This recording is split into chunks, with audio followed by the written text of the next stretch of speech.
Quand une jeune fille est traitée comme une marchandise, quelque chose en elle se brise bien avant que son innocence ne soit volée. Bonjour à tous. Ici, c'est Grand-mère Thérèse, avec mes 68 années de vie derrière moi et un récit qui est resté enfermé dans mon cœur pendant plus d'un demi-siècle. Je suis assise sur ma terrasse à Chauroux, dans le Berry, en train de savourer mon café avec un petit biscuit pendant que les oiseaux chantent dans le pommier du jardin. Aujourd'hui, j'ai décidé d'ouvrir mon cœur, car certaines vérités méritent d'être racontées, même si elles font mal à celui qui parle et à celui qui écoute. Avant de commencer ce voyage difficile, j'aimerais vous demander, à vous qui regardez cette vidéo, de laisser un like et de vous abonner à la chaîne Mémoire de Grand-mère. Cela me rassurera de savoir que je ne suis pas seule dans ce récit. Et si vous le pouvez, laissez un commentaire pour me dire de quelle ville vous me regardez. Votre tendresse me donnera la force de continuer. J'aimerais aussi savoir combien de grossesses vous avez eues. Je serais ravie de lire vos réponses dans les commentaires. Revenons en 1955, avant ma naissance. Ma mère Isabelle avait 18 ans et était amoureuse d'un jeune homme nommé Antoine, qui travaillait dans le bâtiment à Tours. Ils avaient des projets de mariage quand elle a appris qu'elle était enceinte de moi. Mon père était fou de joie, d'après ce que ma mère m'a raconté. Il a commencé à faire des heures supplémentaires, économisant chaque centime pour préparer notre petite maison en banlieue. C'est lors d'un de ces chantiers, travaillant au 3e étage d'un immeuble en construction, que le drame est survenu. Un plancher a cédé et mon père est tombé. Traumatisme crânien, c'est ce qu'ils ont dit. Il n'a même pas survécu pour atteindre l'hôpital. Ma mère était au 5e mois de grossesse lorsqu'elle a reçu la nouvelle. Je n'ai jamais connu mon père. Mais je conserve encore aujourd'hui la seule photo qu'elle gardait dans une petite boîte en bois. Un jeune homme mince, au sourire timide et aux yeux pleins de bienveillance. Sa mort a tout bouleversé. Ma mère, sans formation et enceinte, ne trouvait pas de travail. La famille de mon père vivait en Bourgogne, elle-même à peine capable de subvenir à ses besoins. Elle ne pouvait pas nous aider. Alors, mon grand-père maternel Gérard nous a offert un abri. À l'époque, cela semblait être une bénédiction, mais avec le recul, je comprends que c'était le début d'un cauchemar qui allait durer des années. Je suis née en janvier 1956 à la maison, avec une sage-femme. Ma mère disait que j'étais une jolie petite fille aux yeux verts comme mon père. La vie était difficile, mais dans les premières années, il y avait une certaine normalité. Nous vivions au fond de la maison de mon grand-père, dans une petite chambre qu'il avait aménagée. Ma mère lavait le linge pour d'autres familles, faisait le ménage dans des maisons de la ville et vendait des pâtisseries devant l'école. Nous avions à peine de quoi manger correctement, mais nous nous débrouillions. Mon grand-père Gérard avait été militaire dans sa jeunesse. C'était un homme dur, peu bavard et très strict. Veuf depuis longtemps, il gérait sa petite retraite d'une main de fer. Il n'était pas affectueux, mais il n'était pas cruel non plus dans mes premières années. Il était simplement distant, comme si j'étais un dérangement toléré par amour pour sa fille. Les choses ont commencé à changer lorsque j'ai eu 5 ans. Je me souviens de mon grand-père m'observant plus attentivement alors que je jouais dans le jardin. Cette petite grandit trop jolie pour notre bien, avait-il commenté à ma mère un jour. À l'époque, je n'avais pas compris le sens de ces mots. Aujourd'hui, avec la sagesse des années, je sais qu'il calculait déjà ma valeur marchande. Je suis allée à l'école comme tous les enfants, mais j'ai toujours été silencieuse, observatrice. Les instituteurs disaient que j'étais intelligente, mais trop timide. La vérité, c'est qu'il y avait quelque chose dans les regards masculins qui me faisait naître une peur instinctive. Peut-être était-ce la manière dont mon grand-père me regardait. Ou peut-être était-ce simplement l'absence de mon père, ce père que je ne connaissais que par les histoires qu'on me racontait. Notre situation financière devenait de plus en plus précaire. Ma mère vieillissait avant l'âge. Ses mains étaient crevassées par les lessives, son dos courbé à force de frotter les sols. Il y avait des nuits où je l'entendais pleurer doucement dans notre petite chambre. Je faisais semblant de dormir, mais je gardais chaque sanglot au fond de mon cœur. À 10 ans, j'ai commencé à aider ma mère avec les tâches quotidiennes. Je lavais le petit linge, balayais la cour, vendais les gâteaux qu'elle préparait dans les maisons voisines. C'est à ce moment-là que j'ai remarqué la manière dont mon grand-père regardait les adolescentes qui passaient dans la rue. Un regard qui me donnait des frissons, même si je ne comprenais pas encore pourquoi. Une femme, c'est comme un fruit, Thérèse, m'a-t-il dit une fois, m'ayant surprise à l'observer. Il faut l'accueillir au bon moment, ni trop verte, ni trop mûre. J'ai été troublée par cette comparaison étrange, mais je l'ai gardée pour moi, comme tant d'autres choses. Ma mère travaillait de plus en plus et était de moins en moins présente à la maison. Je sentais qu'elle évitait de rester trop longtemps près de son propre père, comme si quelque chose en lui l'effrayait. Des années plus tard, j'ai compris qu'elle pressentait probablement ce qui allait arriver, mais qu'elle était trop piégée par la nécessité pour agir. Quand j'ai eu 12 ans, un problème grave est survenu. Ma mère est tombée malade, une forte pneumonie qui l'a clouée au lit pendant presque 2 mois, l'empêchant de travailler. Les dettes se sont accumulées. L'argent de la retraite de mon grand-père suffisait à peine pour les médicaments. C'est à cette époque que je l'ai vu parler avec un homme inconnu au portail de la maison. Un homme gros, d'environ 40 ans, bien habillé, avec une grosse voiture garée devant. Ils m'ont regardé plusieurs fois pendant la conversation. L'homme a souri d'une manière qui m'a fait courir à l'intérieur de la maison. Qui était cet homme ? Grand-père, ai-je demandé après qu'il soit parti. Un ami qui peut résoudre nos problèmes, Thérèse. Il veut mieux te connaître, a-t-il répondu. Cette phrase a résonné dans ma tête pendant des jours. J'étais encore trop innocente pour comprendre pleinement. Mais quelque chose en moi sonnait l'alarme. Ma mère allait mieux petit à petit, mais nos difficultés financières ne faisaient qu'empirer. Le propriétaire de la maison où nous vivions menaçait de nous expulser. Les pharmacies ne voulaient plus nous vendre à crédit. Puis, par une nuit de mai, quelques mois avant mon 13e anniversaire, j'ai entendu une conversation qui allait changer ma vie à jamais. Elle est encore très jeune, père. La voix de ma mère tremblait, chargée d'angoisse. Elle est encore jeune, disait-elle, mais presque femme maintenant. Et le docteur Auguste a offert beaucoup d'argent. De l'argent dont nous avions désespérément besoin, Isabelle, rappelait-elle, ou avais-je oublié les factures empilées sur la table. Mais c'est juste une enfant, ma fille. Et à quoi bon qu'elle soit ta fille si vous finissez toutes les deux à la rue, ajoutait-elle. Elle essayait de me convaincre que le docteur ne lui ferait aucun mal. Il voulait seulement qu'elle porte un enfant que sa femme ne pouvait pas avoir. Elle était forte, en bonne santé, jolie. C'était, selon eux, un simple service, rien de plus. Un frisson glacé parcourut mes veines.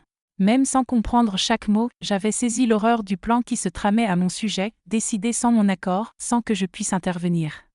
Et après la naissance du bébé, demanda ma mère, déjà plus faible, comme si la peur l'écrasait. Ils emmèneront l'enfant. Nous garderons l'argent et continuerons notre vie. Elle murmura que si tout se passait bien, d'autres couples seraient intéressés.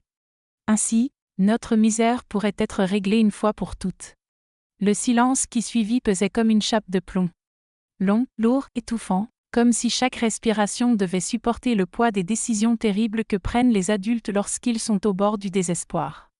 Finalement, ma mère finit par murmurer, la voix étranglée par des pleurs qu'elle retenait. « D'accord. » Puis elle ajouta, toujours étouffée, « Mais je ne veux rien savoir des détails et je ne veux pas être présente quand ça arrivera. » Je me précipitai vers mon lit, le cœur battant à un rythme effréné, si fort que j'avais l'impression qu'il allait jaillir de ma poitrine. Cette nuit-là, je restai éveillée, les yeux fixés sur le plafond de bois de notre petite chambre, priant que j'avais mal compris. Mais je n'avais pas mal compris.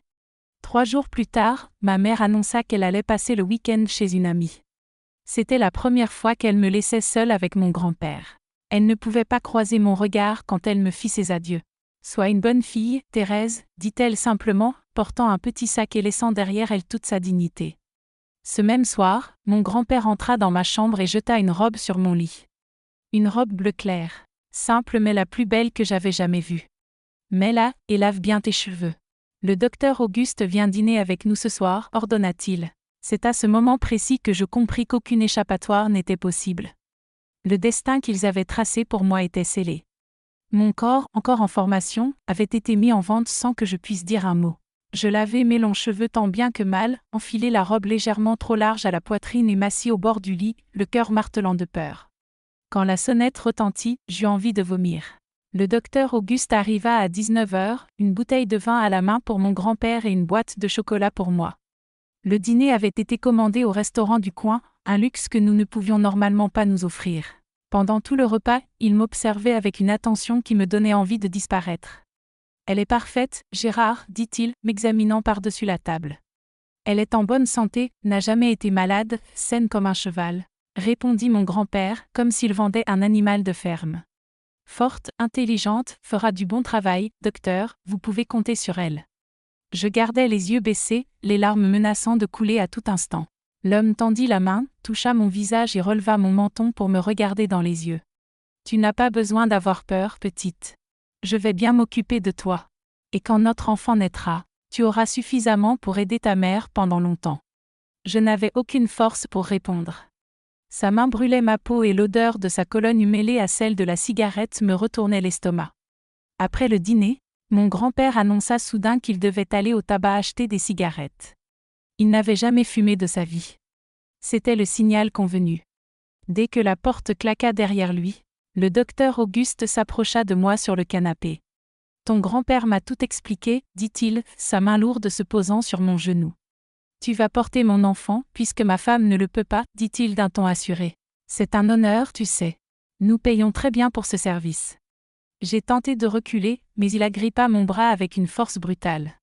Ça ne fera pas mal, continua-t-il, sa voix se faisant plus basse, plus menaçante. Tu ferais mieux de coopérer, car ton grand-père a déjà reçu la moitié de l'argent en avance. Si tu refuses, il aura de gros ennuis. En le regardant, en voyant cet homme traiter mon corps comme un objet, quelque chose en moi s'éteignit. La petite fille rêveuse qui croyait encore aux promesses, l'enfant qui espérait que les choses s'arrangeraient, celle qui faisait confiance à sa mère pour la protéger de tout danger. Tout cela mourut ce soir-là. Cette nuit fut le premier acte d'une longue série d'horreurs qui allait jalonner mon enfance. Quand mon grand-père revint des heures plus tard, je restais recroquevillée dans le coin de la chambre, la robe bleue déchirée et tachée, silencieuse et en larmes. Il me regarda simplement, alluma la lampe de chevet et prononça les mots qui allaient me hanter des décennies durant. « Habitue-toi, petite. À partir de maintenant, c'est ton rôle dans cette famille. » C'est ainsi que mon cauchemar commença. Un cauchemar qui allait durer des années et me donner 10 enfants que je ne pourrais jamais élever. 10 fragments de mon cœur arrachés et livrés à des étrangers, souvenirs vivants de l'horreur que j'avais vécue. Cette première nuit avec le docteur Auguste n'était que le commencement d'un chemin obscur qu'une fillette de presque 13 ans serait forcée d'emprunter. Le lendemain matin, je me réveillai le corps endolori, l'âme en morceaux, sans le temps de m'apitoyer sur mon sort. Mon grand-père entra tôt dans la chambre, jeta sur le lit une robe propre et m'ordonna de me lever. « Bois cette tisane, dit-il en posant une tasse fumante devant moi. C'est bon pour une femme. Après ça aidera à garantir que la semence prenne. » Ces mots, si crus, si inhumains, me firent comprendre que, dans son esprit, je n'étais plus sa petite fille. J'étais simplement un champ fertile destiné à produire un profit. La tisane avait un goût amer, herbeux, qui, j'appris plus tard, servait aux sages-femmes de campagne pour fortifier l'utérus. Je la bus en silence, les larmes séchées sur mes joues traçant des sillons blancs. Ma mère revint 2 jours plus tard. Ses yeux étaient gonflés par les pleurs, mais elle ne pouvait pas me regarder en face. Elle passa devant moi, s'enferma dans notre petite chambre et n'en sortit que des heures plus tard. Quand nous nous retrouvâmes dans la cuisine, j'essayai de parler, d'exprimer ma douleur, mon sentiment de trahison. Elle leva simplement la main, m'empêchant de prononcer un mot. « Ne dis rien, Thérèse, ce qui est fait, murmura-t-elle. C'était la première fois que je ressentais de la colère envers elle. Une colère profonde, viscérale, mêlée à l'amour et à la dépendance que j'éprouvais encore. Comment une mère pouvait-elle laisser faire cela? Comment pouvait-elle faire semblant que rien ne s'était passé? Mais cet après-midi-là, un spectacle encore plus déroutant s'imposa à moi. Ma mère, avec cet argent payé pour mon innocence, allait à l'épicerie, réglait les factures en retard, achetait de la nourriture véritable pour remplir notre garde-manger toujours vide. Le prix de mon innocence nourrissait notre famille, et ce n'était que le commencement. Dans les semaines qui suivirent, je vécus dans une tension permanente. Chaque bruit près du portail me faisait sursauter. Chaque regard de mon grand-père semblait annoncer une nouvelle visite, une nouvelle menace. L'école devint mon unique refuge. Là, pendant quelques heures, je pouvais prétendre être simplement une fillette normale, avec des rêves et des frustrations comme toutes les autres. Mon institutrice, Madame Colette, remarqua mon changement. « Thérèse, tu as l'air différente. Il se passe quelque chose chez toi ?» me demanda-t-elle un après-midi, me retenant après la classe. J'ouvris la bouche, prête à tout raconter, à implorer de l'aide. Mais les paroles de mon grand-père résonnèrent dans mon esprit. « Si tu parles à quelqu'un, ils t'emmèneront dans un centre de protection. Là-bas, petite, c'est pire qu'ici. »« Je suis juste fatiguée, madame, répondis-je en baissant les yeux. Je fais beaucoup à la maison. » Un mois après cette première visite, le docteur Auguste revint, suivi peu après d'autres hommes. Au début, ce n'était pas fréquent. Mon grand-père restait prudent, évitant d'éveiller les soupçons dans le voisinage. Un ici, un autre là, tous plus âgés, Tous avec des épouses incapables d'avoir d'enfants, tous prêts à payer pour utiliser mon corps jeune, pour engendrer leurs héritiers. Quand mes règles prirent du retard, quelques mois après cette nuit initiale, mon grand-père célébra comme s'il avait gagné au loto. Ça a marché du premier coup, s'exclama-t-il à ma mère, qui ne fit que s'asseoir en silence. Je posai ma main sur mon ventre encore plat, essayant de ressentir ce lien avec la vie qui commençait à s'y former. Une vie née dans la violence, mais qui n'avait commis aucun crime. Le docteur Auguste fut informé et arriva le lendemain avec sa femme, Claire, mince et élégante. Elle me regarda avec un mélange étrange de gratitude et de dédain que je n'oublierai jamais. « Tu vas nous offrir le plus beau des cadeaux », dit-elle en forçant un sourire, pendant que son mari discutait avec mon grand-père sur la terrasse. « Mais souviens-toi, ce n'est pas ton enfant, c'est le nôtre. Tu n'es que le jardinier qui s'occupe de notre graine. » Durant cette première grossesse, à 13 ans, mon corps changea rapidement. Je dus arrêter l'école lorsque mon ventre commença à se voir. « Nous dirons que tu es parti passer du temps chez de la famille en Normandie, » expliqua mon grand-père. « Quand tu reviendras sans ventre, personne ne posera de questions. » Je restai confinée à la maison pendant des mois. Le docteur Auguste fournissait vitamines, nourriture de qualité et vêtements de grossesse. J'étais traitée comme une poule de race, qu'il fallait bien nourrir pour obtenir le meilleur œuf. Toutes les 2 semaines, lui et sa femme venaient suivre l'évolution de la grossesse. Ils me mesuraient, examinaient mon ventre, écoutaient le cœur du bébé. Ces moments étaient trop humiliants pour que je puisse les raconter sans frissonner. Pendant ce temps, ma mère commença à changer. Avec l'argent qui arrivait, elle réduisit ses ménages, acheta de nouveaux vêtements, sortit plus souvent avec ses amis. C'était comme si elle essayait de fuir la réalité de ce qui se passait dans notre maison, comme si elle voulait croire que l'argent venait d'ailleurs. « Tu vas offrir une vie meilleure à notre famille », me disait-elle parfois, dans un rare moment où nous étions seuls. Un jour, tu comprendras que nous avons fait ce qui était nécessaire. Mais je ne comprenais pas et je ne comprendrai jamais. L'accouchement de mon premier enfant, un garçon, se fit à la maison avec une sage-femme payée par le docteur Auguste. Ce fut douloureux, effrayant, une expérience qu'aucune fille de 13 ans ne devrait traverser. Lorsque j'entendis enfin le cri de cet enfant que j'avais porté pendant des mois, quelque chose en moi s'éveilla. Un instinct, un amour si profond et immédiat qu'il me coupa le souffle. « Je veux voir mon fils », demandai-je en tendant les bras vers la sage-femme qui l'enveloppait déjà dans une couverture bleue. « Ce n'est pas ton fils, répondit-elle sèchement, donnant le bébé à Claire, qui attendait anxieusement à la porte de la chambre. Tu as fait ta part. Maintenant, repose-toi. » J'entendis les pleurs de mon fils s'éloigner à mesure qu'il l'emmenait. Les larmes coulaient sur mes joues alors que je fixais le plafond, complètement impuissante. C'était la première fois qu'une part de mon cœur m'était arrachée. Ce ne serait pas la dernière. Quelques jours plus tard, on me transmit son nom, Pierre Auguste. Le docteur voulait me le dire lui-même, peut-être comme une forme tordue de reconnaissance. Il m'apporta également une enveloppe épaisse contenant de l'argent. « C'est ta part pour le travail accompli, dit-il. » L'argent fut remis directement à mon grand-père. Bien sûr, je n'eus que 2 semaines pour m'en remettre avant que mon grand-père ne revienne avec la nouvelle. Il y avait déjà un autre couple intéressé, un viticulteur bourguignon et sa jeune épouse incapable de mener une grossesse à terme. « Mais je viens juste d'avoir un bébé, protestai-je, le corps encore meurtri, les seins gonflés de lait que personne ne prenait. J'ai besoin de temps, ajoutai-je, la voix tremblante. Le temps, c'est de l'argent, petite, répondit-il sans une once d'émotion. Et ce viticulteur paie le double du docteur Auguste. C'est ainsi qu'à 14 ans, je tombai enceinte pour la 2e fois, puis pour la 3e, presque sans interruption. Mon corps jeune, fort et sain, comme mon grand-père aimait le répéter à ses clients, se remettait rapidement. Dans sa vision déformée, j'étais une productrice efficace. Entre 13 et 15 ans, j'avais donné naissance à 5 enfants. 5 bébés arrachés de mes bras avant que je puisse mémoriser leur visage. Pour le monde extérieur, j'étais la petite fille à problème de Gérard, celle qui passait son temps chez des membres de la famille en province, toujours malade, toujours recluse. En réalité, j'étais prisonnière, esclave reproductive, maintenue sous contrôle par ma propre famille. Ma mère, pendant cette période, se transforma en une personne que je reconnaissais à peine. Avec l'argent de mes services, elle acheta une maison de l'autre côté de Châteauroux. Elle venait nous voir de temps en temps toujours bien habillée, toujours pressée. Elle avait obtenu ce qu'elle voulait, la liberté financière. Le prix payé était la liberté de sa propre fille. « Pourquoi tu laisses faire ça ?» lui demandai-je un jour, le ventre déjà rond de ce qui serait mon 6e enfant. « Pourquoi ne m'aides-tu pas à fuir ?» Elle détourna le regard, incapable d'affronter mon accusation directe. Fuir où, Thérèse? Avec quel argent? Pour faire quoi? Tu n'as même pas fini l'école primaire et regarde la réputation que tu as maintenant. Quelle réputation? Murmurai-je. Celle que vous avez créée pour moi, pensai-je. Celle d'une fille qui disparaît et réapparaît enceinte.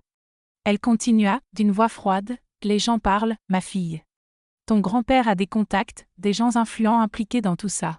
Des gens qui ne veulent pas être exposés. C'est là que je compris. Je n'étais pas seulement la victime de mon grand-père. J'étais piégée dans un système entier qui permettait à des hommes puissants d'acheter le corps d'une jeune fille.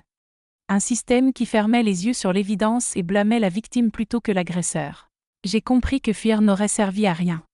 Où aurais-je pu aller? Qui aurait cru mon histoire?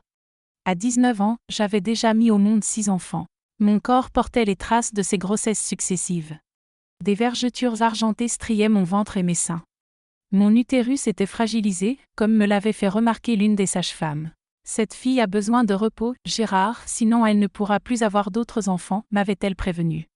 Cette mise en garde effraya suffisamment mon grand-père pour m'accorder une pause d'environ 1 an. Ce fut la période de répit la plus longue de toute ma jeunesse. Pendant ces mois, j'essayais de reprendre des forces, de réfléchir à d'éventuelles alternatives, mais j'étais surveillée en permanence. Je n'avais ni argent à moi, ni papier, ni éducation. C'est à ce moment-là que je fis la connaissance de Janine, une dame âgée qui vendait des herbes médicinales et aidait parfois aux accouchements. Elle venait s'occuper de moi après chaque naissance, préparer des tisanes pour ma récupération et appliquer des compresses sur mon corps meurtri. Peu à peu, je gagnais sa confiance. « Ce qu'ils te font n'est pas juste, petite », murmura-t-elle un jour en frottant une pommade sur mes vergetures. « C'est contre la loi des hommes et de Dieu. » Pour la première fois depuis des années, je sentis une étincelle d'espoir. Quelqu'un voyait la vérité. Quelqu'un reconnaissait l'horreur de ma situation. « Aidez-moi à fuir, Madame Janine, suppliai-je en serrant ses mains ridées. « S'il vous plaît. » Elle secoua tristement la tête. « Je ne peux pas, ma fille. Ton grand-père a le commissaire dans sa poche. J'ai vu d'autres essayer de s'enfuir et finir dans une situation encore pire. Mais je peux t'apprendre à te protéger un peu. » C'est Janine qui m'enseigna les herbes capables de réduire temporairement ma fertilité, me donnant de courts moments de répit entre les grossesses imposées. Ce n'était pas la liberté, mais c'était quelque chose. Un semblant de contrôle sur mon propre corps. À 20 ans, j'étais déjà mère de cet enfant que je n'avais jamais pu élever. Cet morceau de mon cœur dispersé dans des familles aisées du centre Val-de-Loire et des environs. Mon corps était épuisé, mon âme brisée, mais une part de moi refusait de céder complètement. Je commençais à noter en secret de petites informations sur chaque client et chaque bébé, nom, date, particularité. Je cachais ces notes sous une planche du plancher de ma chambre. Je ne savais pas encore à quoi cela servirait, mais quelque chose me disait que ces informations seraient importantes un jour. 3 grossesses plus tard, à 23 ans, mon corps montra des signes évidents d'épuisement. L'accouchement de mon 10e enfant fut particulièrement difficile. Je perdis beaucoup de sang et contractai une infection. J'échappai de peu à la mort. Le médecin appelé en urgence, payé pour garder le secret, fut catégorique. Cette jeune femme ne pourra plus avoir d'enfant. Son utérus est extrêmement compromis. Pour mon grand-père, c'était comme si sa poule aux œufs d'or avait été brisée. Pour moi, ironiquement, cette complication représentait une forme de liberté tordue. Sans pouvoir produire d'autres enfants, que pourrait-il faire de moi? La réponse arriva plus vite et fut plus cruelle que je ne l'avais imaginé. Mais avec elle vint aussi ma détermination à mettre fin à ce cycle d'horreur une fois pour toutes. Vous vous demandez peut-être comment une personne survit à tant d'atrocités tout en gardant sa raison. La vérité est qu'une part de moi mourait à chaque bébé qu'on m'arrachait. J'avais construit une forteresse intérieure, un refuge dans mon âme où je gardais les fragments de la petite fille que j'avais été et des enfants que je n'avais jamais pu tenir dans mes bras. Les années entre mon premier enfant et le 10e se sont écoulées comme un cauchemar sans fin. Après le 3e bébé, j'ai compris que je devais trouver un moyen de supporter cette existence pour ne pas sombrer complètement. J'ai commencé à me détacher du monde autour de moi, à vivre comme si j'étais spectatrice de ma propre vie. Les spécialistes parlent de dissociation après un traumatisme. Moi, j'appelais ça simplement survivre. Les hommes qui payaient pour utiliser mon corps étaient très différents les uns des autres, mais partageaient plusieurs points communs. Tous étaient riches, tous occupaient des positions influentes. Médecins, vignerons, politiciens, entrepreneurs. Tous avaient des épouses qui, pour une raison ou une autre, ne pouvaient pas avoir d'enfants. Et tous se percevaient comme des bienfaiteurs, convaincus qu'ils me rendaient service en m'imprégnant encore et encore. Je me souviens d'un d'eux, un notable de la région, qui terminait de se rhabiller après une séance imposée comme un rituel de conception. « Beaucoup de filles donneraient tout pour ce que tu as, me dit-il un jour. Bonne nourriture, vêtements, un toit, et tout ce que j'avais à faire, c'était m'allonger et recevoir la semence. » J'ai avalé ma réplique avec dignité. J'avais appris très tôt que protester ne servait à rien, que crier ne faisait qu'ajouter de la douleur, que pleurer ne provoquait que leur irritation. Alors, je me suis tue. J'étais absente même lorsque présente, un corps vide utilisé à volonté.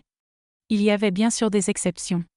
Certains semblaient gênés par l'arrangement, mais trop avides d'avoir un enfant pour remettre en question la moralité de leurs actes. Un professeur universitaire, un jour, m'a même demandé si j'étais là de mon plein gré. Avant que je puisse répondre, mon grand-père a pris la parole. Bien sûr que oui, docteur. Elle sait l'importance de son travail, donner la vie à des familles qui ne peuvent pas en avoir naturellement. Le mensonge était si grotesque que j'ai failli rire. Mais le rire, comme beaucoup d'autres émotions, était mort en moi depuis longtemps. Les épouses de ces hommes me traitaient différemment. Certaines avec une gratitude forcée, d'autres avec une jalousie mal dissimulée, la plupart avec un mélange de mépris et de fascination. J'étais à la fois la solution à leurs problèmes et le rappel vivant de leurs échecs. La seule chose qu'elles avaient en commun était la détermination à réclamer les bébés que mon corps produisait, comme s'ils étaient des marchandises commandées dans un magasin. « Ne t'attache pas », m'avertit l'épouse du 7e client en voyant ma main caresser mon ventre. « Ce sera plus facile pour tout le monde si tu te rappelles ta place dans cet accord. » Ma place, comme si j'avais choisi ce rôle, comme si j'avais eu le moindre choix. Le 8e accouchement fut particulièrement traumatisant. L'enfant était en siège et la sage-femme traditionnelle n'y arrivait pas. Après des heures d'agonie, un médecin fut appelé, payé généreusement pour ne poser aucune question. Il pratiqua des manœuvres douloureuses, et enfin le bébé vit le jour. Une petite fille si fragile que je crus qu'elle ne survivrait pas. « Ne pense même pas à mourir », murmurai-je en la tenant quelques instants avant qu'on me la retire. « Sois forte, comme ta mère l'a dû être. » À ce moment-là, quelque chose changea en moi. Une résolution commença à germer, encore floue, encore sans forme, mais présente.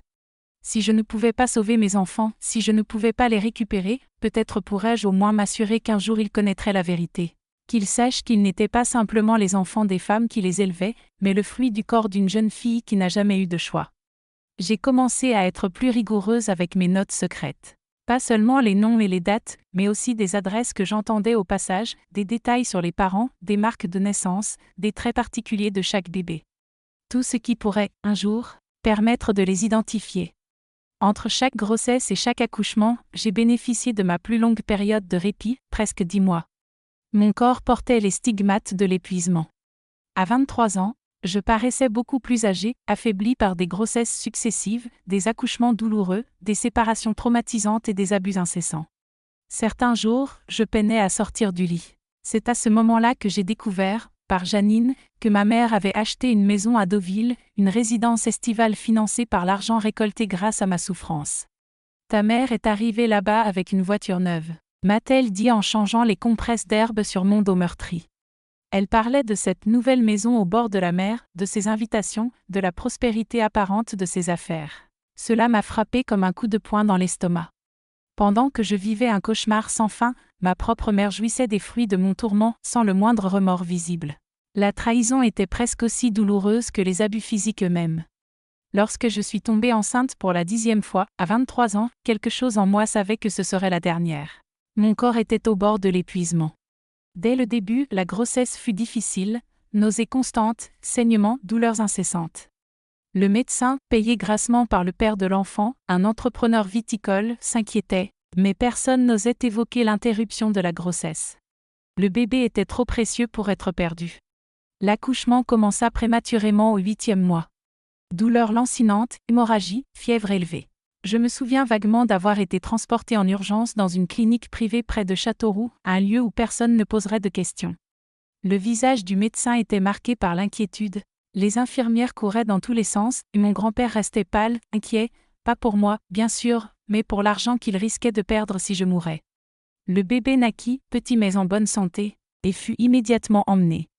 Moi, je restais suspendue entre la vie et la mort pendant plusieurs jours. Infection généralisée, hémorragie sévère, utérus irrémédiablement endommagé. Quand j'ai finalement repris pleinement conscience, le médecin fut clair et sans détour. Vous ne pourrez plus avoir d'enfant. Il a fallu retirer une partie de votre utérus pour vous sauver la vie. Pour beaucoup de femmes, ces mots auraient été une condamnation. Pour moi, c'était comme une porte qui s'ouvrait après 10 années passées dans un cachot invisible. Ne plus pouvoir enfanter signifiait que je n'étais plus prisonnière du destin que mon grand-père m'avait imposé. Peut-être, enfin, une lueur de liberté. Mais cette lueur s'avéra plus fragile que je ne l'avais imaginé. De retour à la maison, 2 semaines après l'hôpital, je trouvai mon grand-père dans le salon, un verre d'eau-de-vie à la main et ce regard calculateur que je connaissais trop bien. « Tu m'as coûté une fortune avec tout ce problème », dit-il sans même demander comment j'allais. « Et maintenant, tu ne sers plus à ton rôle principal. » Je gardai le silence, consciente que la moindre parole pourrait aggraver la situation. « Mais tu es encore jeune et jolie », poursuivit-il en me dévisageant comme un chasseur évaluant sa proie. « Tu peux encore servir à d'autres besoins. J'ai des amis qui paieraient bien pour une jeune femme expérimentée comme toi, même sans pouvoir donner d'enfant. » L'horreur de cette idée me frappa comme un éclair. Après 10 ans de servitude, mon corps exploité comme incubateur, voilà qu'il envisageait maintenant de me transformer en simple objet de plaisir. L'idée était insupportable, pire que tout ce que j'avais déjà vécu. Ce fut à ce moment-là, en regardant mon grand-père et en voyant le monstre qui avait détruit ma vie plutôt que le protecteur qu'il aurait dû être, que ma décision se forma. Il était temps de mettre fin à ce cycle d'horreur. Peu importait le prix. Il était temps de chercher ma liberté, ou de mourir en essayant. Avec un calme qui me surprit moi-même, je hochai légèrement la tête et me retirai dans ma chambre. Je n'avais rien dit, je n'avais montré aucune révolte. Il devait croire que j'étais complètement brisée, une coquille vide, prête à accepter n'importe quel destin qu'il planifierait. Mais cette nuit-là, seule dans ma chambre, je jurai par les 10 enfants qui m'avaient été arrachés, cet homme paierait pour chaque larme, chaque cri étouffé, chaque fragment de moi vendu sans mon consentement. Je jurai de trouver un moyen de m'échapper et d'empêcher qu'il fasse subir la même chose à une autre fille. La vengeance, dit-on, se savoure froide. Après 10 ans d'emprisonnement, j'étais prête à la servir. Je planifiais ma vengeance avec la patience de quelqu'un qui avait trop attendu, et le sang-froid de celle qui n'avait plus rien à perdre. Pendant que mon corps récupérait lentement de la chirurgie qui m'avait sauvé la vie mais ôté la possibilité de donner d'autres enfants, mon esprit ne cessait de travailler, détaillant chaque étape de ce que je ferais ensuite. Mon grand-père m'offrit 2 semaines de repos avant de commencer à faire venir de nouveaux visiteurs. Des hommes différents des précédents, qui ne cherchaient pas d'enfants, mais uniquement le plaisir. Des amis, des politiciens locaux, des entrepreneurs de passage, tous prêts à payer pour quelques heures avec une jeune femme qu'ils pensaient déjà expérimentée. Je baissai les yeux, silencieuse, laissant croire que j'étais docile et sans volonté propre. Il était crucial qu'il ne soupçonne pas le feu qui grandissait en moi. Lorsque la maison était vide, mon grand-père partit à ses affaires, je commençai à fouiller chaque recoin. 3 choses étaient essentielles, de l'argent, des documents et des preuves. L'argent fut le plus facile. Mon grand-père, malgré sa prudence, était devenu trop confiant. Une somme était cachée dans un double fond à l'intérieur d'une vieille armoire. Pas énorme, mais suffisante pour me permettre un nouveau départ. Les documents furent plus compliqués. Il les gardait enfermés dans un tiroir du secrétaire, sous clé et parfaitement ordonnés. Après des jours à observer ses habitudes, j'ai découvert que la clé du tiroir était toujours accrochée à son trousseau, sauf quand il prenait son bain. C'est pendant l'un de ces bains que j'ai fabriqué une copie improvisée en savon, que j'ai transformée en clé. Quand j'ai finalement ouvert le tiroir, ce que j'y ai trouvé m'a glacé. Des papiers jaunis racontant ma vie, acte de naissance, anciens bulletins scolaires, même mon carnet de vaccination d'enfance. Mais le plus précieux, les plus dangereux pour lui, étaient ses carnets. Chaque transaction, chaque paiement pour l'usage de mon corps et la vente des enfants que j'avais portés, nom, date, montant, la preuve complète de ses crimes. Mes mains tremblaient. Comment pouvait-il être assez stupide pour garder ces registres? Puis j'ai compris, c'était son trophée, sa preuve de pouvoir. Il n'avait jamais imaginé que j'oserais y toucher. J'ai photographié chaque page avec un petit appareil, prétextant un projet sur les fleurs du jardin. Puis j'ai replacé les carnets exactement comme ils étaient. Jusqu'au moment où il serait trop tard pour lui. Le 3e élément de mon plan était le plus délicat, trouver un allié, quelqu'un en qui je pourrais avoir confiance. Dans un monde où tout m'avait été volé, il fallait quelqu'un d'exceptionnel. Janine. La vieille guérisseuse, Celle qui m'avait soignée après chaque naissance, qui voyait en moi une humaine et non une marchandise. Si quelqu'un pouvait m'aider, c'était elle. Un après-midi, mon grand-père partit à ses affaires. J'ai fait appeler Janine par un garçon du voisinage. Quand elle est arrivée, inquiète et essoufflée, j'ai fermé la porte derrière elle et tout déversé. Pas seulement l'horreur que j'avais vécue, mais mon plan de fuite. Ma quête de justice. Petite, murmura-t-elle après m'avoir écoutée, ce que tu planifies est dangereux. Ton grand-père a des amis puissants. Si ça tourne mal, je serai morte, dis-je avec un calme qui la fit frissonner. Mais je suis déjà morte à l'intérieur depuis des années, Madame Janine. Que ai-je à perdre ? Elle pesa mes mots, mes yeux, ma détermination. Puis, enfin, elle acquiesça, je t'aiderai. Mais il faudra être très prudente. Grâce à elle, j'ai contacté un journaliste d'un quotidien de Tours. Juste assez d'informations pour éveiller l'intérêt, une jeune femme captive, forcée d'engendrer des enfants pour la vente. Un réseau impliquant des puissants. Le type d'histoire qui ferait la carrière d'un journaliste ambitieux. Pendant ce temps, je continuais ma mascarade de soumission. Mon grand-père, confiant dans son contrôle, devint négligent. Il ne verrouillait plus ma chambre. Parfois, il sortait longtemps, me laissant seule pendant des heures. Ces moments devinrent ma chance, rassembler tout ce dont j'avais besoin, vêtements cachés sous le lit, l'argent détourné peu à peu dans de vieilles chaussettes, les documents récupérés et, surtout, la preuve intégrale des crimes de mon grand-père. Le plan était risqué, mais clair. Une nuit, quand il serait dehors pour une réunion à la chambre de commerce, Janine viendrait me chercher. Nous irions à Tours où le journaliste nous attendrait. Je remettrais toutes les preuves, donnerais mon témoignage complet et disparaîtrais. Une nouvelle vie m'attendait, loin de cette maison, loin de lui, sous une identité arrangée par Janine. Chaque détail était prêt. Je n'avais plus qu'à attendre, le cœur battant, le jour de ma liberté. Une date que je n'oublierai jamais. Mais comme on dit, même les meilleurs plans peuvent vaciller. Et le mien a failli s'effondrer la veille de la fuite.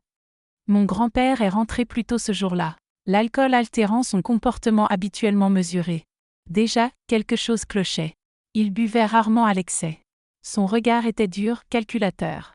« Prépare-toi » a-t-il ordonné en jetant une valise sur mon lit. « Nous partons demain matin, tôt. » Mon sang s'est glacé. Partir pour l'Auvergne ? Un ami à moi a une ferme isolée là-bas. Nous resterons un moment jusqu'à ce que les choses se calment. Quelle chose ? Ai-je demandé, tentant de contrôler le tremblement de ma voix. Il m'a regardé avec suspicion, comme pour jauger ce que je savais. Mes affaires seulement. Fais ce que je dis. Et il est sorti. Le temps de panique silencieuse m'a submergé. Tout s'écroulait. Il avait découvert quelque chose, peut-être le journaliste, peut-être mes plans. Peu importait, si je partais avec lui demain, ma chance serait perdue. Il fallait agir cette nuit, seul, sans Janine, sans filet. Maintenant ou jamais. J'ai attendu les ronflements réguliers venant de sa chambre. L'alcool servait enfin à quelque chose, il dormait profondément. Mon cœur battait si fort que j'avais peur qu'il l'entende. J'ai rassemblé mes affaires et me suis approché de la porte. Puis, un bruit léger à la fenêtre du fond. Des coups répétitifs, un signal convenu avec Janine. Mon souffle s'est coupé. J'ai ouvert lentement. Elle était là, le visage tendu d'inquiétude.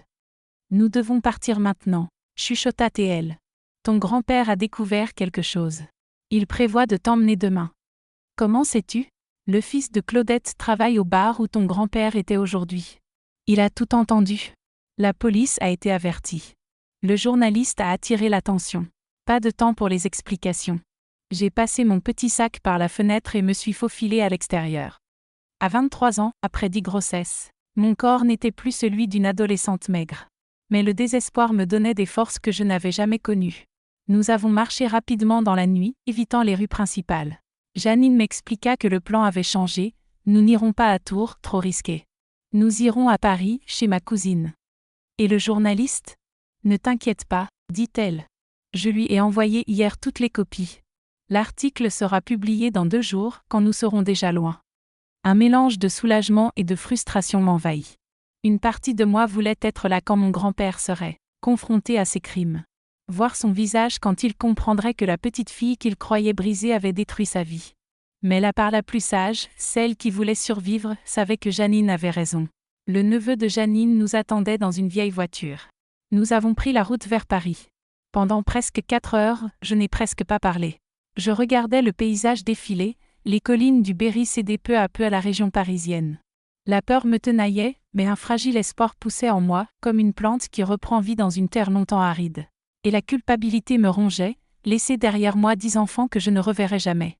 10 morceaux de mon cœur dispersés chez des familles acheteuses.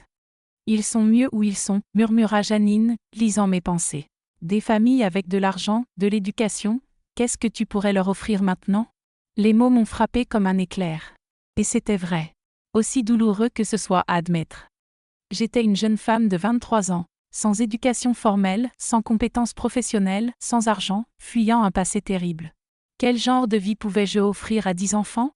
Pourtant, dans ce quart, alors que les lumières de la route découpaient l'obscurité, j'ai fait une promesse silencieuse. Un jour, quand je serai en sécurité, quand j'aurai bâti quelque chose pour moi-même, je les retrouverai. Pas pour bouleverser leur vie, pas pour leur arracher des vérités trop cruelles. Juste pour savoir qu'ils allaient bien. Juste pour savoir qu'au moins quelque chose de bon était sorti de ces années de souffrance. Nous sommes arrivés à Paris le lendemain matin. La ville m'a assailli, le bruit, les foules, les immeubles vertigineux, tout semblait irréel, comme dans un film. La cousine de Janine, Madame Zoé, nous a accueillis dans son petit appartement de Belleville. Elle n'était pas enthousiaste à l'idée d'abriter des fugitives, mais son respect pour Janine a tout de suite parlé. 3 jours plus tard, Madame Zoé a rapporté le journal de son travail. La manchette m'a glacée, scandale à Châteauroux. Système de vente de bébés impliquant des personnalités importantes. Mes mains tremblaient en lisant. Le journaliste avait fait un travail remarquable, il avait connecté les pièces du puzzle, interrogé des témoins qui soupçonnaient le système depuis des années mais avaient trop peur pour parler, et exposé les preuves que j'avais patiemment rassemblées. Mon nom n'apparaissait pas. Je n'étais qu'une jeune femme maintenue en captivité pendant plus de 10 ans. Mais mon histoire était là, exposée dans toute sa brutalité. Mon grand-père avait été arrêté, ainsi que 2 médecins complices et un commissaire corrompu. D'autres clients étaient sous enquête. L'article mentionnait que j'avais fui, que mon lieu de résidence était inconnu, et parlait de ma mère, qui niait toute implication, prétendant que je tomberais enceinte de petits amis occasionnels. Personne n'y a cru. En refermant le journal, un mélange d'émotions m'a submergée. Soulagement. Justice. Mais aussi une tristesse profonde. Pas pour la chute de mon grand-père, ce monstre méritait chaque seconde derrière les barreaux. Mais pour la vie qui m'avait été volée. Pour les années qui ne reviendraient jamais, pour l'innocence perdue qu'aucun journal ne pourrait jamais restituer. Cette nuit-là, assise sur le petit balcon de l'appartement, regardant les lumières de la grande ville qui était désormais notre refuge, j'ai demandé à Janine, « Et maintenant ? Je vis enfin ?» Elle a souri, ses yeux anciens brillant d'une sagesse que seul l'âge apporte. « Maintenant, tu vis, petite. Vraiment. » Et j'ai essayé. Avec l'argent que j'avais apporté, j'ai loué une petite chambre à Belleville. J'ai trouvé du travail dans une boulangerie où j'ai appris à faire pain et gâteaux. Peu à peu, lentement, j'ai commencé à reconstruire quelque chose qui ressemblait à une vie. Mais l'ombre du passé est longue. J'avais des cauchemars constants. Je sursautais au moindre bruit. Je fuyais les hommes à tout prix. Je me repliais dans mon petit monde, par peur de faire confiance, de m'ouvrir, de vivre vraiment. Puis, 6 mois après ma fuite, un événement inattendu a bouleversé ma vie. Une rencontre fortuite qui m'a appris qu'après l'enfer, il est possible de trouver la paix. Que même après l'obscurité la plus totale, la lumière peut revenir briller. Le Paris des années 80 était une ville de contrastes, effrayante et fascinante à la fois. Pour quelqu'un élevé dans une captivité déguisée en foyer, chaque coin représentait un nouveau défi. Chaque interaction sociale, un test pour mon esprit blessé. La boulangerie où je travaillais se trouvait dans une ruelle animée de Belleville. Je me levais à 4 heures du matin pour préparer le pain qui nourrirait des centaines de Parisiens pressés. J'aimais le travail manuel. La simplicité de transformer la farine et l'eau en subsistance, la chaleur du four qui semblait, d'une certaine manière, réchauffer aussi mon cœur gelé. C'est par un matin pluvieux de mars, 6 mois après ma fuite, que j'ai rencontré Sébastien. Il est entré trempé, secouant son parapluie cassé et riant de sa propre malchance. « Journée parfaite pour un café chaud et un pain grillé ? Vous ne trouvez pas ?» a-t-il demandé en me souriant avec une naturelle déconcertant. Je n'avais pas l'habitude que des hommes me parlent comme si j'étais une personne normale, pas un objet. Sébastien était chauffeur d'autobus, 30 ans, avec sa propre histoire de dépassement. Fils de migrants espagnols, il avait perdu ses parents tôt et grandi dans des conditions difficiles, mais il avait conquis sa vie avec travail et bonté. Il a commencé à venir à la boulangerie tous les matins, poli, respectueux, parlant de choses simples, le temps, les nouvelles, un film à la télé. Jamais de questions personnelles. Jamais d'invasion de mon espace. Comme s'il savait instinctivement que je portais des blessures profondes qui ne devaient pas être touchées. Je l'évitais, bien sûr. J'évitais tous les hommes. Mais il y avait quelque chose en lui, la douceur constante avec tout le monde, du propriétaire de la boulangerie à la dame qui balayait le trottoir. Lentement, cette constance a commencé à fissurer la muraille que j'avais érigée autour de mon cœur. Notre première véritable rencontre a été simple et inattendue. Il m'a offert de me conduire un jour où le ciel s'était écroulé sur Paris. J'ai accepté. Seulement parce que l'alternative était d'attendre des heures un bus qui ne viendrait peut-être pas. Dans sa vieille voiture, impeccablement propre, nous avons parlé vraiment pour la première fois. Il m'a raconté son rêve, une petite propriété à la campagne, des poules, un potager. Il parlait de l'avenir avec un espoir qui m'était complètement étranger. Et vous, Thérèse, quel est votre rêve ? A-t-il demandé, intéressé. Je suis restée silencieuse si longtemps qu'il a dû penser que je ne répondrais pas. La vérité, je ne m'étais jamais permis de rêver. Survivre prenait déjà toutes mes forces. La paix, ai-je finalement murmuré. Je veux juste un peu de paix. Il a acquiescé comme si ma réponse simple contenait toute la sagesse du monde. Il n'a posé aucune autre question. Il a juste allumé la radio, laissant la musique remplir le silence entre nous. Notre relation a grandi avec la lenteur d'une plante fragile. D'abord des transports occasionnels, puis des promenades dominicales dans le quartier. Un cinéma de temps en temps, toujours en respectant mes limites, jamais en pressant pour plus que ce que je pouvais offrir. Il m'a fallu 6 mois pour lui confier des fragments de mon histoire. Pas tout, pas encore. Juste assez pour qu'il comprenne pourquoi je tremblais quand quelqu'un élevait la voix, pourquoi je me reculais si un homme s'approchait trop, pourquoi je pleurais en voyant des enfants jouer dans les parcs. Sébastien a tout écouté sans interrompre, sans juger. Quand j'ai fini, il a simplement pris ma main, le premier contact physique au-delà d'une simple embrassade, et m'a dit « Vous êtes la personne la plus forte que j'ai jamais rencontrée, Thérèse. » Je ne me sentais pas forte. Brisée, endommagée, incomplète, mais quelque chose dans son regard, comme s'il voyait au-delà de mes cicatrices, m'a donné l'impression que peut-être, juste peut-être, je pourrais me reconstruire. Notre premier baiser a eu lieu presque 1 an après notre rencontre, sur un banc de la place devant l'église de Belleville. Hésitant, tendre, il m'a fait pleurer, non de douleur ou de peur, mais parce que je réalisais que malgré tout, j'étais encore capable de ressentir, encore capable d'aimer et d'être touchée. Nous pouvons y aller aussi lentement que vous le voulez, m'a-t-il dit ce soir-là. J'ai tout le temps du monde. Et c'est exactement ce que nous avons fait. Nous avons vécu une relation de 3 ans avant de nous marier dans une cérémonie simple, dans la même église où nous avions échangé notre premier baiser. J'avais 27 ans et j'avais l'impression de renaître. Sébastien connaissait toute mon histoire, chaque horreur, chaque cicatrice sur mon corps et dans mon âme. Et malgré tout, d'une manière presque miraculeuse, il m'aimait. Notre vie conjugale a été un apprentissage constant. Il y avait des nuits où je me réveillais en criant, prise dans des cauchemars où mon grand-père revenait me chercher. Des moments où l'intimité était impossible, où le simple toucher déclenchait des souvenirs terribles. Sébastien ne s'est jamais plaint, n'a jamais exigé quoi que ce soit. Il me serrait simplement dans ses bras, en silence, attendant que la tempête en moi se calme. Lentement, avec lui et avec l'aide d'une psychologue recommandée par Janine, présente et aimante, j'ai trouvé le chemin du retour à la vie. J'ai commencé à traiter le trauma, à comprendre que ce qui m'était arrivé ne me définissait pas entièrement, ne déterminait pas mon futur. En 1984, 2 ans après notre mariage, Sébastien a réalisé son rêve. Avec nos économies combinées, nous avons acheté une petite propriété en Seine-et-Marne. Rien de luxueux, une maison simple, un bout de terre, quelques arbres fruitiers déjà plantés. Mais c'était à nous, un endroit sûr, loin des ombres du passé. Cette même année, nous avons affronté notre premier grand défi comme couple. Après des mois à essayer de concevoir sans succès, les médecins ont confirmé ce que nous redoutions déjà. Les complications de mon dernier accouchement avaient laissé des séquelles permanentes. Je ne pourrais jamais avoir d'enfant biologique. Pour beaucoup de femmes, cette nouvelle aurait été dévastatrice. Pour moi, ce fut complexe.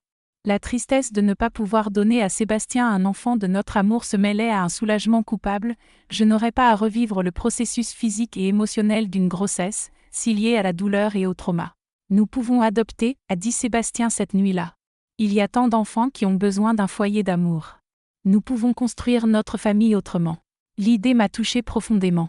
Mes 10 enfants biologiques étaient dispersés dans le monde, vivant des vies que je ne connaîtrais jamais. Peut-être que l'adoption serait un chemin pour cicatriser cette blessure, Un moyen de canaliser l'amour maternel que je n'avais jamais pu exprimer vers des enfants marqués par l'abandon et la douleur. Le processus dans les années 80 était bureaucratique et lent, surtout pour un couple d'origine modeste comme nous. Mais Sébastien était persistant et j'avais appris que la patience peut être une forme de résistance. Nous avons visité des orphelinats, rempli des formulaires, passé des entretiens et des évaluations. C'est dans un foyer que nous avons rencontré Marine, une fillette de 4 ans aux yeux trop sérieux pour son âge. Abandonnée par sa mère adolescente et passée par 2 familles adoptives qui l'avaient rejetée, elle parlait peu, avait des cauchemars constants et des accès de colère incompréhensibles. J'ai immédiatement reconnu en elle le reflet de ma propre douleur. Quand nous nous sommes approchés de son petit lit collectif, elle s'est recroquevillée comme un animal blessé, attendant une nouvelle trahison. Au lieu de cela, je me suis assise par terre à distance et j'ai commencé à chanter doucement une berceuse que ma mère me chantait avant que tout ne s'écroule. Au 3e jour, elle a permis que je lui brosse les cheveux. Au 5e, elle a pris la main de Sébastien lors d'une promenade dans le jardin. Au 10e, elle a demandé timidement si elle pouvait nous appeler maman et papa. Il a fallu presque 1 an pour que toutes les procédures légales soient complètes. En 1986, nous avons enfin ramené Marine à la maison. Notre famille commençait officiellement. Les premiers mois ont été difficiles. Marine testait constamment nos limites, comme si elle s'attendait à être abandonnée à tout instant. Elle pleurait pendant des heures, refusait de dormir seule, détruisait ses jouets dans des accès de rage. Mais je comprenais cette douleur.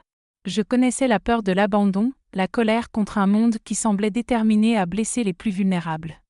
Peu à peu, avec un amour constant et des limites sécurisantes, Marine a commencé à s'épanouir.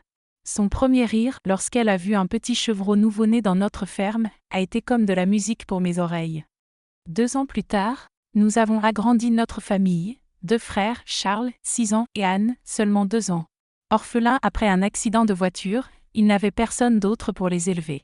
Charles avait ce côté protecteur, sérieux, prenant sur lui des responsabilités qui dépassaient largement son âge. Anne, si petite, continuait à chercher sa mère durant les premières semaines. Notre maison, autrefois si calme, s'était peu à peu remplie de rires, de courses effrénées, de petites découvertes quotidiennes. Nous travaillions ensemble dans le potager. Nous nous occupions des animaux. Les soirs de pluie, nous nous serrions devant la télévision. Sébastien avait installé des balançoires dans les arbres et montrait à Charles comment pêcher dans le ruisseau qui traversait notre terrain. Je préparais des gâteaux le dimanche et racontais des histoires avant le coucher. Des histoires inventées où des enfants tristes finissaient par trouver des familles qui les aimeraient pour toujours. En 1990, notre famille s'est enrichie de Joachim, un bébé de seulement 3 mois abandonné devant une église. Contrairement aux autres enfants, il ne portait pas de traumatisme passé, seulement ce besoin universel d'être aimé. Marine, déjà âgée de 10 ans, s'était naturellement investie dans le rôle de grande sœur, prenant soin du bébé comme si c'était sa mission de vie. En observant mes 4 enfants, car c'est ainsi que je les considérais, j'avais parfois des pensées pour les 10 autres que j'avais portés dans mon ventre. Étaient-ils heureux? Allaient-ils bien? Savaient-ils quelque chose de leurs origines? La réponse à cette dernière question est arrivée de manière inattendue en 1992, lorsque Joachim avait à peine 2 ans. Une lettre est parvenue, adressée à moi, sans aucun expéditeur. À l'intérieur, une coupure de journal et une note manuscrite. La coupure provenait d'un journal du Centre Val-de-Loire de cette même année. Elle évoquait un livre récemment publié qui révélait des détails sur les mères porteuses de Chorou et le système mis en place par mon grand-père. L'auteur du livre n'était identifié que comme le fils d'un des couples concernés, ayant découvert ses origines grâce à des documents cachés dans la maison familiale. La note manuscrite se limitait à ces mots : « Merci de nous avoir donné la vie même dans les pires circonstances. Certains d'entre nous connaissent maintenant la vérité. Nous allons bien. J'espère que vous aussi. » J'ai pleuré pendant des heures après avoir lu ces lignes. J'ai pleuré pour la fille que j'avais été, pour la mère que je n'avais jamais pu être pour ces 10 enfants, pour des vies qui avaient suivi des chemins si éloignés du mien. Mais pour la première fois, ces larmes n'étaient pas seulement de douleur. Il y avait aussi du soulagement, de la gratitude, le sentiment qu'une part de ce qui était important avait été reconnue et honorée. Je n'ai jamais su lequel de mes enfants biologiques m'avait écrit, ni comment il avait fait pour me trouver. J'ai respecté son choix de rester anonyme, sa décision de simplement m'informer qu'ils allaient bien et qu'ils connaissaient une partie de la vérité. C'était plus que ce que j'avais jamais espéré recevoir. Les années suivantes ont été relativement tranquilles. Nos enfants ont grandi, affronté leurs propres défis, forgé leur identité. Marine a choisi de devenir institutrice, trouvant dans l'enseignement un sens à son sérieux et à sa rigueur. Charles, lui, a suivi les traces de Sébastien et est devenu chauffeur professionnel. Anne a découvert une passion pour la musique que nous avons encouragée avec fierté. Joachim, notre Benjamin, a grandi comme un enfant épanoui et confiant, sans les cicatrices de ses aînés. Sébastien et moi avons vieilli côte à côte, notre amour mûrissant lentement, comme un vin bien gardé. En 1995, il a appris qu'il était diabétique, ce qui a imposé quelques limites à notre quotidien. Mais nous avons affronté chaque jour avec patience et solidarité, comme nous l'avions toujours fait. En 2010, nous avons appris la mort de mon grand-père en prison. Selon le journal, il n'avait jamais manifesté de repentir pour ses crimes. Ma mère était décédée plusieurs années auparavant, en 1998, seule dans sa maison au bord de la mer, sans jamais chercher à me joindre. J'ai ressenti seulement une sorte de clôture en apprenant ces nouvelles.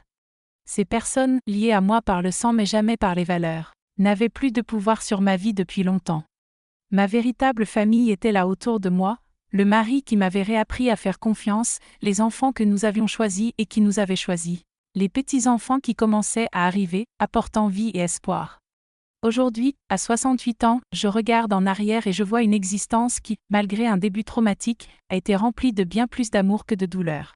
Sébastien, mon compagnon depuis 43 ans, est toujours à mes côtés, un peu plus lent à cause du diabète, mais avec ce même sourire doux qui m'avait séduite dans cette boulangerie de Belleville. Notre maison est devenue le lieu des déjeuners du dimanche où 3 générations se réunissent. Marine, Charles, Anne et Joachim viennent avec leurs enfants, mes précieux petits-enfants, et nous remplissons la table de nourriture, d'histoire et de rire. Dans ces instants heureux, je regarde autour de moi et je me dis que c'est ça, la guérison. C'est ça, la rédemption. Je ne suis jamais retournée à Chorou. Je n'ai jamais voulu revoir les lieux de ma souffrance. Mais je n'ai jamais caché mon histoire à mes enfants. En grandissant, je leur ai raconté des versions adaptées à leur âge, insistant toujours sur le fait que les horreurs vécues ne définissaient pas ce que j'étais devenue. La vie peut te briser, leur dis-je souvent, mais c'est à toi de choisir si tu restes brisé ou si tu reconstruis à partir des morceaux. C'est exactement ce que j'ai fait. J'ai patiemment rassemblé mes morceaux un par un, avec détermination. J'ai bâti une vie qui, malgré ses cicatrices visibles et invisibles, m'appartient. Une existence choisie, non subie. Si vous regardez cette vidéo et traversez des moments difficiles, sachez qu'il y a toujours de l'espoir au bout de la douleur.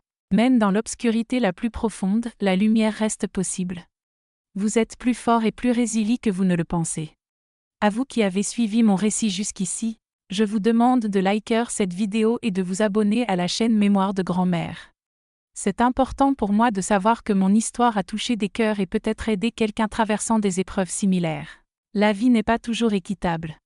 Parfois, elle frappe si fort qu'il semble impossible de se relever.